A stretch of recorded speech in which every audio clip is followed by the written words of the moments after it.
If I was you, I'll be really sad. After a less than auspicious theatrical run, Disney's Encanto has become something of a sleeper hit. The magical family drama has been a huge streaming smash for the House of Mouse, crossing over into the mainstream in a way that nobody could have predicted, considering its disappointing box office performance. Not all movie soundtracks make their way onto the Billboard 200 after all. And even now, several months after its streaming debut, audiences still can't get enough of Encanto. So, we are here to scratch that itch for you with another 20 fascinating behind-the-scenes details, Easter eggs, and secrets about the Family Madrigal. Showtime. Of all the songs in Encanto that we might have expected to cross over, We Don't Talk About Bruno wouldn't necessarily be at the top of the list. Think about Disney's previous monster hits. We're talking things like Let It Go and Can You Feel the Love Tonight or A Whole New World. They're basically ready-made pop anthems, songs of love and inspiration that you can easily apply to your own life. We Don't Talk About Bruno is certainly a banger, but the lyrics are all about specific plot and character details. Nevertheless, it's been a genuine viral hit, going further than anybody could have predicted. The song has now spent longer at the top of the Billboard Hot 100 than any other Disney song. 4 weeks as we write this. That beats the previously unstoppable Let It Go. It's also the first Disney song to top the UK singles chart and the first #1 of Lin-Manuel Miranda's career. In fact, We Don't Talk About Bruno and the song Surface Pressure have both now been certified platinum. We guess that's the power of TikTok. While we're on the subject of We Don't Talk About Bruno, did you know that the song actually partly predates the naming of the character? Yeah, that's right. During the developmental process, the filmmaker sent Lin-Manuel Miranda a list of potential names for the black sheep of the Family Madrigal, one of which was Bruno. The songwriter surprised them with his instant response, insisting on Bruno, and it was only later revealed that he'd already been working on a song with the lyrics, We Don't Talk About Bruno. Sometimes the creative process really is magical. Movies like Encanto go through a lot of different iterations, losing and gaining plenty of characters, story threads, scenes, and songs along the way. And it's always interesting to think about roads not taken. For instance, instead of having control over the weather, Peppa Madrigal's power was originally going to be invincibility, and she was going to have a daredevil streak that brought her into conflict with the rest of her family. Not only would this have changed the character dynamics considerably, but a lot of visual gags would have been lost, and that would have been a shame. Oh, and the opening lyrics of We Don't Talk About Bruno, about the rain and thunder on Peppa's wedding day, would have been very different. However, ultimately, the filmmakers didn't want to have Peppa's power too similar to Luisa's, so they changed it. The right decision, in our opinion. Encanto has been getting viewers of all ages right in the feels with its nuanced and sensitive portrayal of family, and one of the sweetest moments in the movie is undoubtedly the relationship between cousins Mirabel and Antonio. But it's interesting to consider exactly why Antonio sees his cousin so differently from how everybody else does. After all, he's the only one who really accepts her unconditionally. The reason for this is that he's the only member of the Family Madrigal to have been born after Mirabel's gift-giving ceremony went wrong. So while the rest of the family sees that event every time they look at poor Mirabel, little Antonio just sees her for who she is. An important theme of the movie. And, sorry, is it getting dusty in here? Yeah, it's gotta be.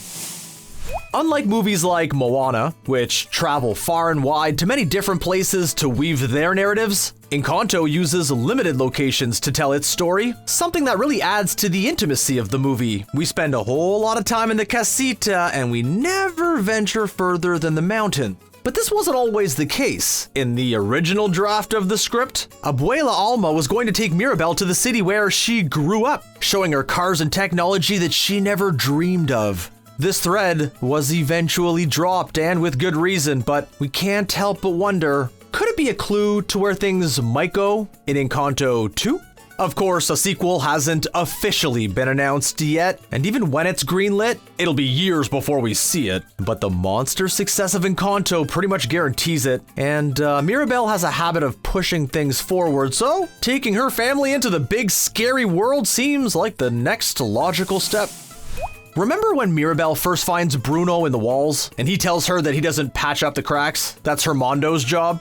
Well, did you know that Hernando is actually Bruno with his hood up? Yeah, wild, right? Yeah, that's the kind of thing that only trained internet professionals would notice. And yeah, we're kidding. You obviously knew that, but did you know the reason Bruno calls himself Hernando? Well, let us tell you.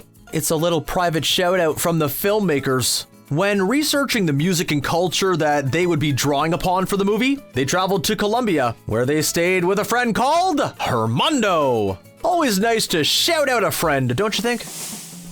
We already talked about we don't talk about Bruno a whole lot, and sure, it's a catchy number, but it's far from the only great song in the movie. The Encanto soundtrack is definitely one of Disney's strongest in years, full of memorable melodies and clever lyrics that give us important information about the story and the characters. One of the most emotional of the songs is, and don't make fun of me in the comments here, Dos Oruguitas. Yes, it's likely I butchered that. It's sung by Colombian singer-songwriter Sebastian Yatra. The song's been nominated for an Oscar, and deservedly so. And interestingly, the release of the song around the world marks the first time that Disney has left a Spanish-language song untranslated for different regions. That's a major milestone for the world's biggest entertainment brand and its Spanish fan base. Oh, and speaking of speaking Spanish, writing clever, catchy lyrics for songs in one language is one heck of a challenge, even for professionals. Translating them into other languages after the fact is a whole other challenge for a whole other set of professionals. So try this one on for size, okay?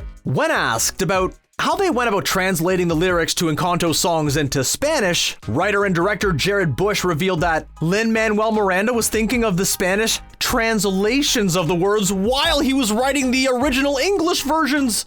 I guess he is fluent in Spanish, so it kind of makes sense, but still, our minds are blown. He's writing 2 songs at the same time. Like a lot of other people around the world, the crew of Encanto had to do a bunch of their work from home because of, that whole global pandemic thing.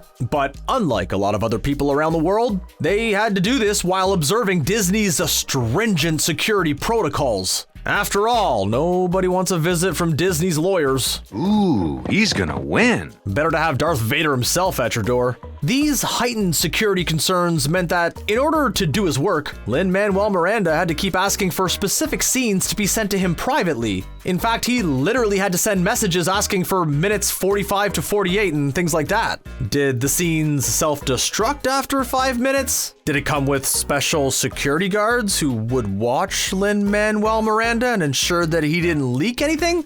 We don't know, but we would not be surprised. Disney movies throwing in cute little references to other Disney movies is nothing new. Here's one for Encanto that you might not have picked up on. After Camilo transforms into Dolores to try and sneak seconds, he gets caught. Unruffled, he just shrugs and says, "Worth a shot." It's a small thing, but the filmmakers have confirmed that this was a shout out to Maui's worth a shot joke in Moana. Let's get one thing straight. Encanto is not the first Disney movie to use complex, intricate lyrics in its songs. Just think back to Friend Like Me in Aladdin, or even further back to Supercalifragilisticexpialidocious in Mary Poppins. There's a long, proud history of tongue-twisting words and challenging melodies. But according to Lin-Manuel Miranda, who is definitely trustworthy and unbiased, Encanto happens to feature the fastest singing done by any character in Disney history. Specifically, it's Mirabel's super quick vocalizing in the Family Madrigal, performed fantastically by the hilarious Stephanie Beatriz. Has anybody actually tested the speed of the words against all the other fast songs in the Disney canon? Let us know if you have in the comments. Hey, take a few days off work if necessary. This is important research, my friends.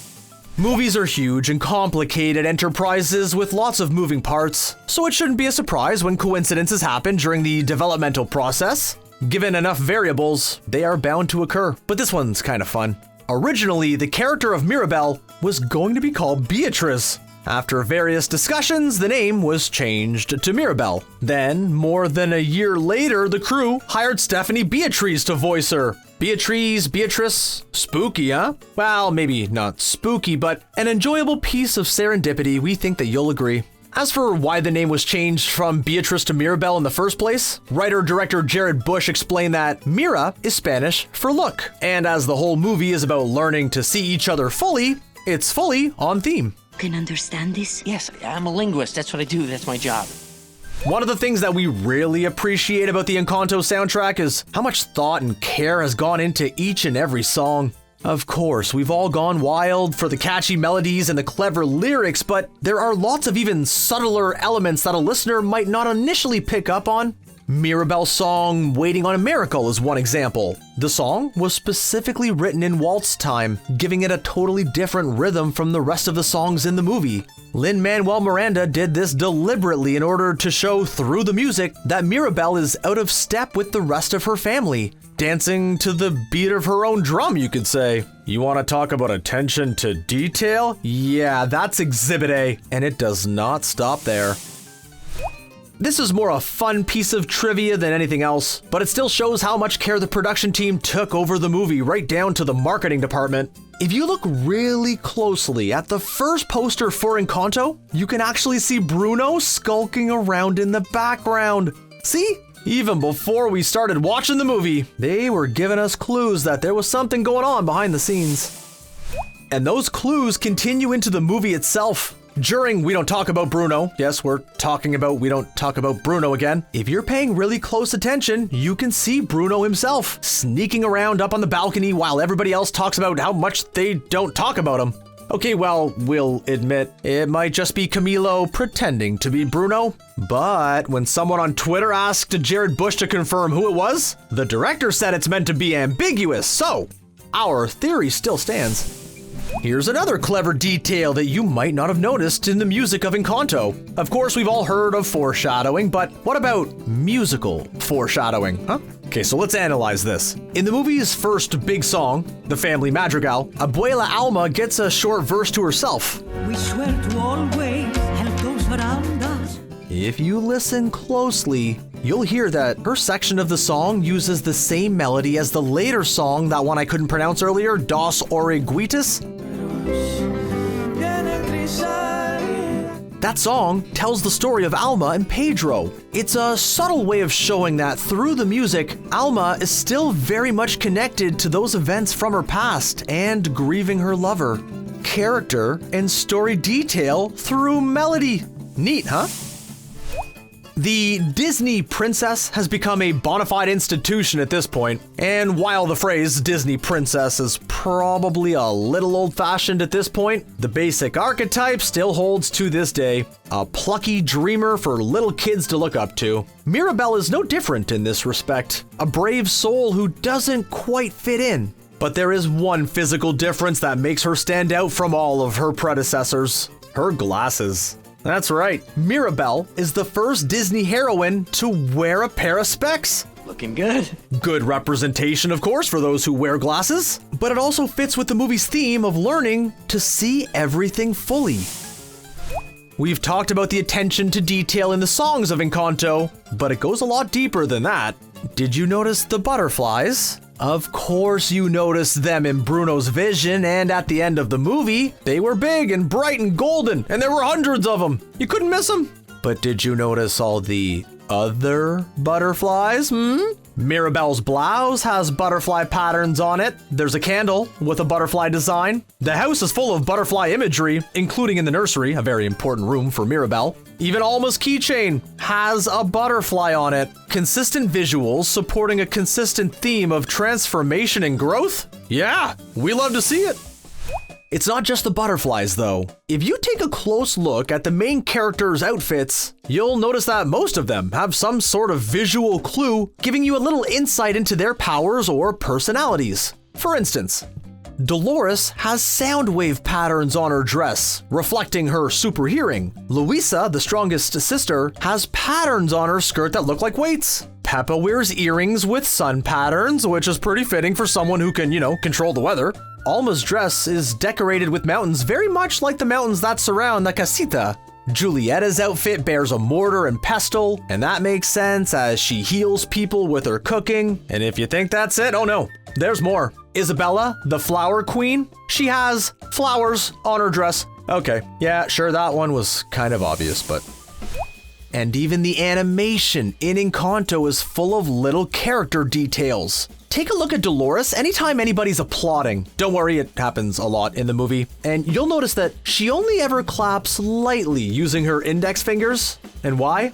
Well, she's got super sensitive hearing, so she's trying to save her poor delicate ears. You would probably do the same. Of course, you could easily ask why the rest of her family doesn't just try to keep the volume down. That would be a considerate thing to do.